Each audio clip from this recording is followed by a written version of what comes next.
Hi everyone, बिमलेंद्रा classes में आपका स्वागत है।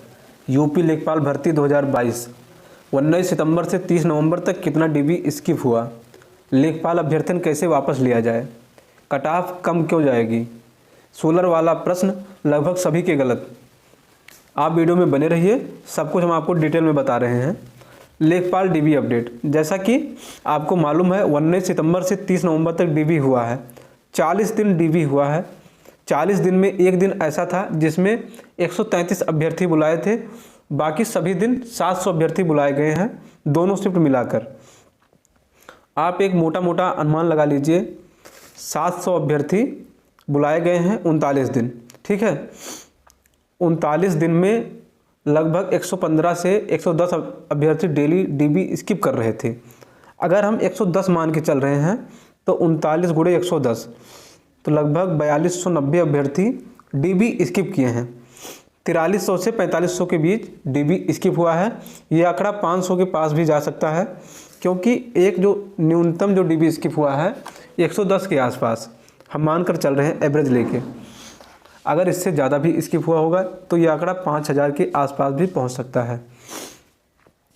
रही बात रिजल्ट की, जैसे ही सोलर पंप वाला प्रश्न जो विवादित है 22 दिसंबर को इसकी सुनवाई हो जाती है, तैसे आपका रिजल्ट आ जाएगा, क्योंकि आयोग भी चाह रहा है कि जल्दी से जल्दी वैकेंसी को क्लियर किया जाए, और योगी जी भी चाह रहे हैं कि जनवरी तक नियुक्ति पत्र बांट दिया जाए, क्योंकि चुनावी मुद्दा वही होगा कि चुनाव में बताएंगे ना कि हम इतनी वैकेंसी दिए हैं, इतने लोग लेखपाल हुए हैं, इतने लोग बीडीओ हुए हैं, 5 साल पुरानी वैकेंसी को दिखाएंगे। और एक प्रश्न है, लेखपाल अभ्यर्थन कैसे वापस लिया जाए, तो इस पर मैं वीडियो बनाया था। अगर आप वीडियो ना देखे हों तो आप थोड़ा समझ लीजिए। जिन अभ्यर्थियों ने डीबी करवाई है और उनका सिलेक्शन कहीं और हो गया है, वो अपना डीबी अभ्यर्थन वापस ले सकते हैं। आपको लखनऊ आना पड़ेगा, एक फॉर्म भरना होगा, मैं अपना अभ्यर्थन वापस ले रहा हूँ, मेरा सिलेक्शन कहीं और हो गया है, जिसकी लास्ट डेट 10 दिसंबर है।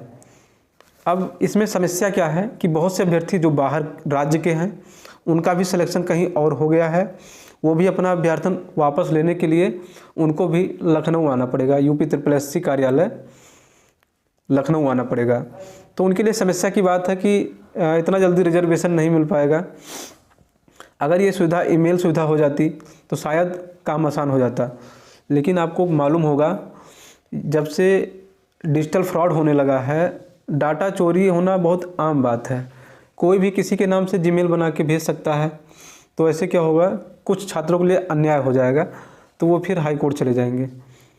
तो आपको आना ही पड़ेगा लखनऊ कार्यालय पे। जैसा कि आप सभी को मालूम है KVS की वैकेंसी क्लियर हुई है, बिहार टीचर की ज्वाइनिंग हुई है। इसमें जो अभ्यर्थी डीबी करवाए हैं लेखपाल में, तो वे अगर KVS ज्वाइन कर रहे हैं तो ये छोड़ दीजिए आप उन अभ्यर्थियों के लिए जो इस लेखपाल में सम्मिलित हैं, उनको भी और मौका मिल जाएगा। जैसे आप कहीं ना कहीं सेलेक्ट हैं, और जो इतनी लंबी भीड़ में अभी बचे हुए हैं, अगर आप एक सीट को छोड़ देते हैं तो किसी का भला हो जाएगा, कट ऑफ भी कम जाएगा। फिर एक चीज़ और हो सकता है, या फिर हम लोग क्या करें कि वेटिंग लिस्ट के लिए आयोग से डिमांड करें कि हम सभी एकजुट होकर वेटिंग लिस्ट की मांग करें। अगर वेटिंग लिस्ट की मांग करेंगे तो आप ये समझ लीजिए 1000 से 1500 अभ्यर्थी ऐसे हैं जो डीबी अभ्यर्थन वापस ले लेंगे, क्योंकि वे ऑलरेडी कहीं ना कहीं सेलेक्टेड हैं और वो डीबी करा लिए हैं। तो वेटिंग लिस्ट अगर आ जाएगा तो आपके लिए बहुत फ़ायदा वाली बात है, क्योंकि डीबी इसकी 5000 के आसपास हुआ है और 1500 के आसपास अभ्यर्थन वापस ले लेंगे, तो चांसेस बहुत ज़्यादा बन जाएंगे और कट ऑफ भी कम चला जाएगा। अगर आपको मेरा वीडियो अच्छा लगा, यूजफुल लगा, तो चैनल को सब्सक्राइब करें, बेल आइकन की नोटिफिकेशन को ऑन कर लें, जिससे मेरी लेटेस्ट वीडियो आप तक पहुंच सके। धन्यवाद, आपका दिन शुभ हो।